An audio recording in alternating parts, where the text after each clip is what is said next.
Hi, welcome. My name is Nicole, and today we're going to be looking at a powerful truth coming from Joshua chapters 6 and 7.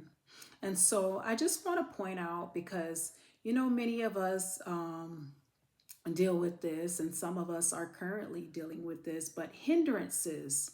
Hindrances is one of the biggest things that we deal with when it comes to waiting on blessings or just expecting certain things that take place in our life.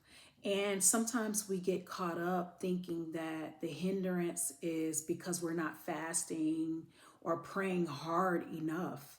But sometimes it comes from just simply removing what God told you not to touch in the first place. The hindrance, the removal of the hindrance comes from removing what God told you not to touch in the first place. So in Joshua 6:17 through 18, Joshua is giving the instructions to the children of Israel on what God mentioned to him that they are supposed to do when they go into Jericho. Joshua 6:17 through 18 says, "But the city and everything in it are set apart to the Lord for destruction. Only Rahab the prostitute and everyone with her in the house will live, because she hid the messengers we sent. But keep yourselves from the things set apart, or you will be set apart for destruction. If you take any of those things, you will set apart the camp of Israel for destruction and make trouble for it."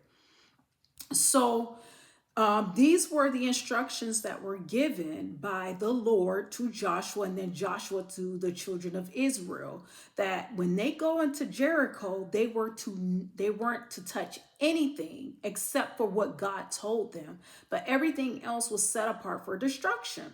And so after they left Jericho, they decided to go over and take the territory of Ai. And so Ai was a much smaller opponent than any of the other armies that they had gone against. So goodness, after they went into Ai, they didn't take many of them with them because, like I said, it was a much smaller opponent than any other. Ai wasn't as fortified as any of the other opponents. So you could say they kind of didn't feel like it was, they felt like it was a piece of cake. But when they went into Ai defeated them. And after the defeat of Ai, Joshua fell on his face before the Lord, basically praying in desperation. But God said to Joshua in 7:10, his response was basically, "Get up, Israel has sinned." And then in verse 12, he told Joshua, "You cannot stand before your enemies until you remove the accursed thing." So Joshua he didn't know what had taken place until God said this to him, "Until you remove the accursed thing." So it was not a prayer issue, which Joshua immediately dropped down to pray. It wasn't a prayer issue. God was letting him know that it was basically an obedience issue. So, in other words, they were in breach of covenant. Although God had promised them the victory, it was under certain conditions to remain obedient to the instructions that he gave them. And so before they entered in wherever, pretty much everywhere they went, God always gave them instructions to destroy this, to destroy that, or keep this or keep that. So he gave them instructions, but he always promised that they will win the victory. But they always had the victory unless they breached the covenant. And so again, they cannot stand before their enemies until they remove the accursed thing. So they lost the battle with Ai because they had taken into their possession something God had declared accursed, set apart for destruction. God had given a direct order of what to destroy and what could be possessed.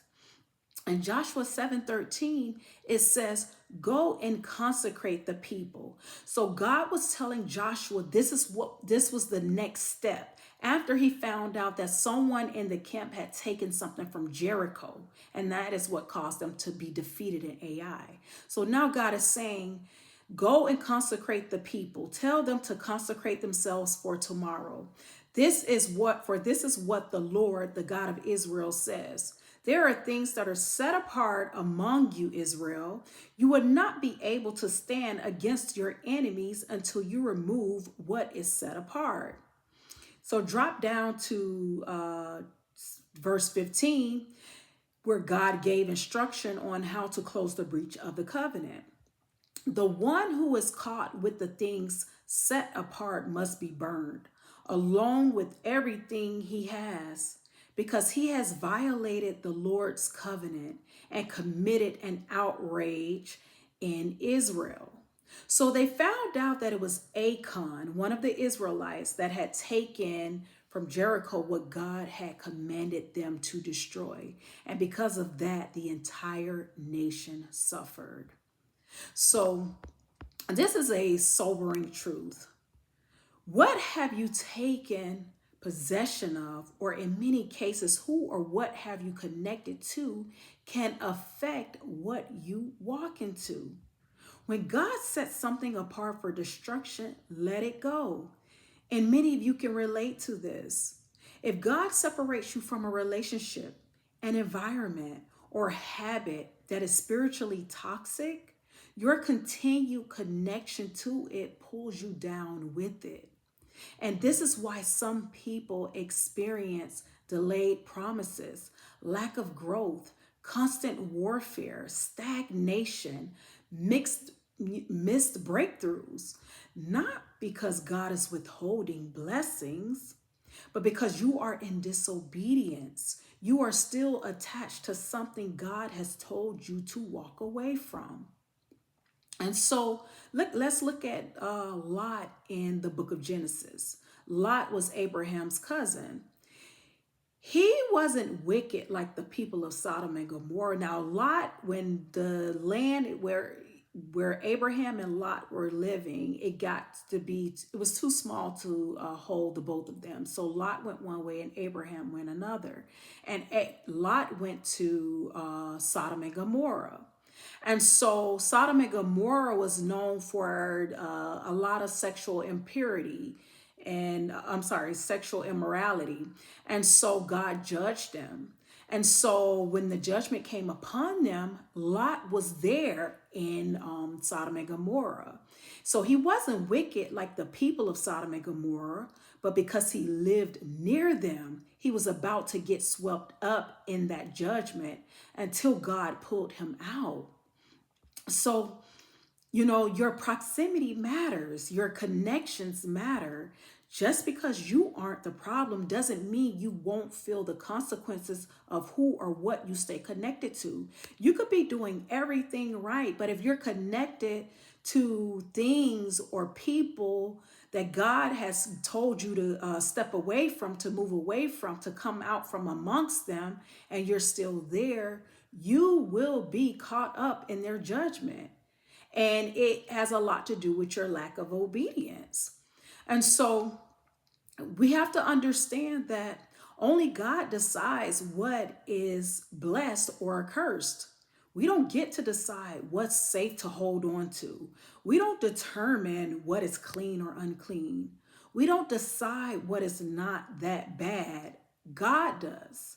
And when he labels something blessed, no one can curse it.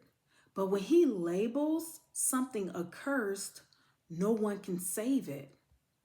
So if you feel stuck, stagnant, or constantly defeated, ask God, what am I connected to that you told me to let go of? Because prayer can't fix what obedience refuses to address. So remove the accursed thing and watch the victory return.